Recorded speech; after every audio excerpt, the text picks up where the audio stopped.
Tinalakay kanina sa Senado ang budget ng Movie Television Review and Classification Board o MTRCB kung saan iba't ibang issue ang lumutang. Pinag-usapan rin ang budget para sa Department of Human Settlements and Urban Development. Yan ang ulat ni Daniel Manalastas. Sa budget hearing ng Senate Subcommittee on Finance, isa sa inungkat sa pagdinig ay ang mga pelikula na nakatanggap ng X rating mula sa MTRCB. Tulad ng pelikulang Alipato at Muog, pati na ang kontrobersyal na pelikulang Dear Satan. Piniliwanag ng MTRCB ang kanilang ginawang hakbang. To make it clear, Mr. Chairman, we have given them an exemption permit asked by the CCP for the Cinemalaya Film Festival.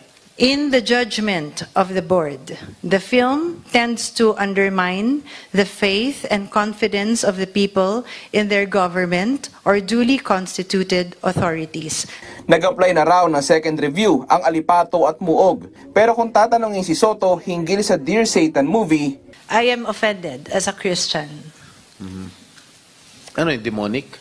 No, it is not demonic, but it is a depiction of, it has a different depiction of Satan becoming good. Satan will never ever be good.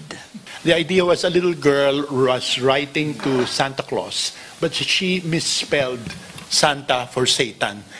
And it was Satan who received her wish. It was also found to be violative of the Presidential Decree of 1986. Isa pa sa inungkat sa pagdinig ay kung paano ang ginagawang solusyon ng MTRCB para ma-regulate ang ilan pang pelikula na sinasabing malalaswa.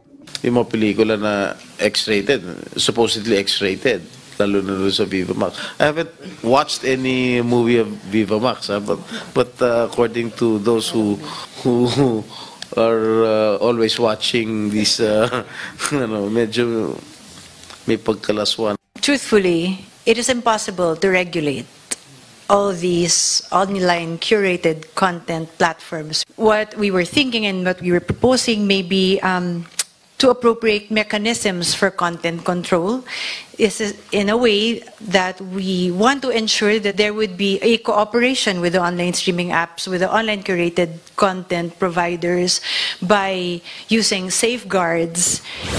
Isa pang sumalang sa budget hearing sa Senado ay ang panukalang budget ng Department of Human Settlements and Urban Development. Isa sa minumungkahi ni Senator Ronald De La Rosa ay mismong ang kagawaran na ang lumapit sa mga nasalanta ng kalamidad para tumulong sa tulong ng mga LGU.